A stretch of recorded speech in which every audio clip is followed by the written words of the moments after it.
提笔纵横，刻画入微，游刃宝可，雕镂繁华。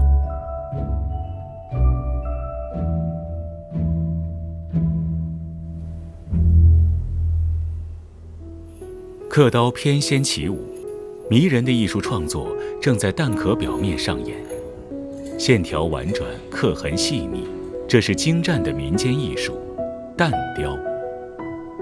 西方有复活节彩蛋，中国有送红鸡蛋的习俗。比蛋壳彩绘更讲究的是蛋壳雕镂。春秋时期就有关于蛋雕的文字记载，蛋雕古称雕卵、镂鸡子，传承至今，成为方寸之间雕梁画栋的手工技艺。鸵鸟蛋、儿苗蛋、鹅蛋、鸡蛋以及鹌鹑蛋，这些都可以用来做蛋雕。原材料获取呢是比较容易，但让毫不起眼的蛋壳变成蛋雕，没有像大家想象的那么容易，那么简单。从业余爱好到全职投身蛋雕行业，蒲德荣走过无数通向失败的路，依然坚定地行走在脆弱的蛋壳上，创造出梅兰竹菊、百鸟朝凤等视觉之作。确切来说，没有人完全是手把手教我，大部分也是靠我自己的琢磨，权衡了很久，还是想在蛋雕这条路上闯一闯。一支铅笔，几把刻刀，蒲德荣正尝试用寓意万物新生的蛋雕刻元神离月的人间百态。蛋壳薄脆，可塑面有限，为确保雕刻时蛋壳的稳定性，先在画纸上起稿草图，设计好图案的布局、镂雕的连接点和受力点，再把图样绘制在蛋壳上。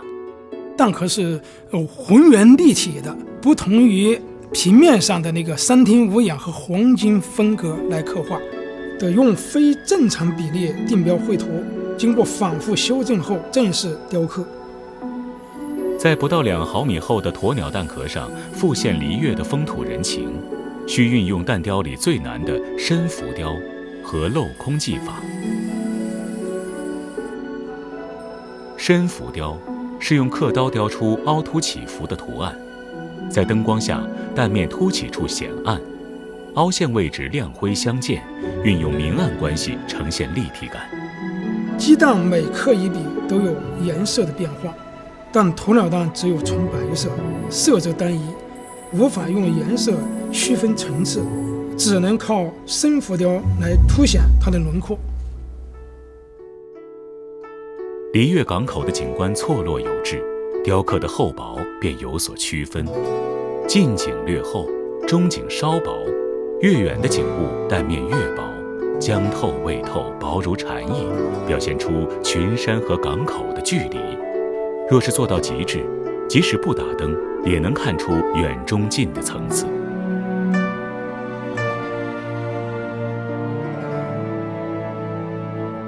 人物蛋雕更为复杂，不同于平面绘画，蛋壳自带弧度，线条的分布与走向难以把控，画面也会随着观察角度而变化。人物作品的好坏取决于开脸，也就是五官的刻画，刀刀到位才能达到形式和神似，但和图片里的还是有细微的差别，毕竟蛋壳是球面的。浮雕对力度控制要求很高，既要体现厚薄，又得时刻避免过薄，以致刻破。但镂空也并不简单。蛋雕呢，它也可以叫减法艺术，就是越刻到最后，它的支撑点就越来越少，厚度就越来越薄，它的难度就越来越大，也更容易碎。因此镂空银杏叶的时候，要把握好电动刻刀的速度、方向和手握蛋的轻重。银杏叶纹路呢怎么连接，连接点怎么交代，也是一个难题，下手前都要仔细考虑。战战兢兢，如履薄冰，只有反复练习才能窥见门径。支撑作品的底座也是用鸵鸟蛋制成，将4块蛋壳打磨平整，拼贴组合成完整的底座后，再雕刻出几何颜纹和重重山峦，这是蒲德荣独创的拼雕手法。我以前做蛋雕呢，都是用传统的木头来做底座，我觉得蛋雕要协调一致，底座呢也得用蛋壳，这也是我个人的原创。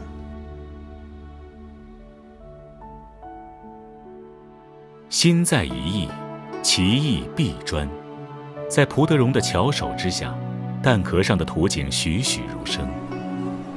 千帆汇聚，万商云集，港口的建立为黎越的海上贸易打下了基础。商贸与财富或许也是乘船远道而来之人对黎越最初的印象。市井繁华，熙熙攘攘，黎越的百姓无论男女老少，都各司其事，各得其乐。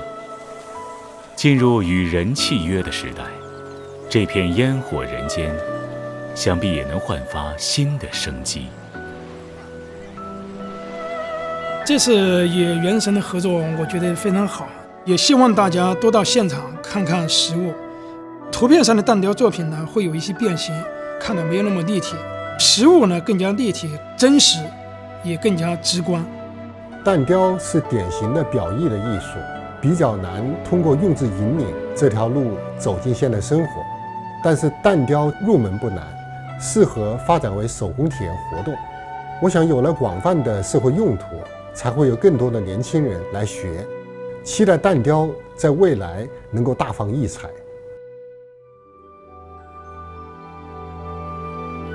道虽耳，不行不至；事虽小，不为不成。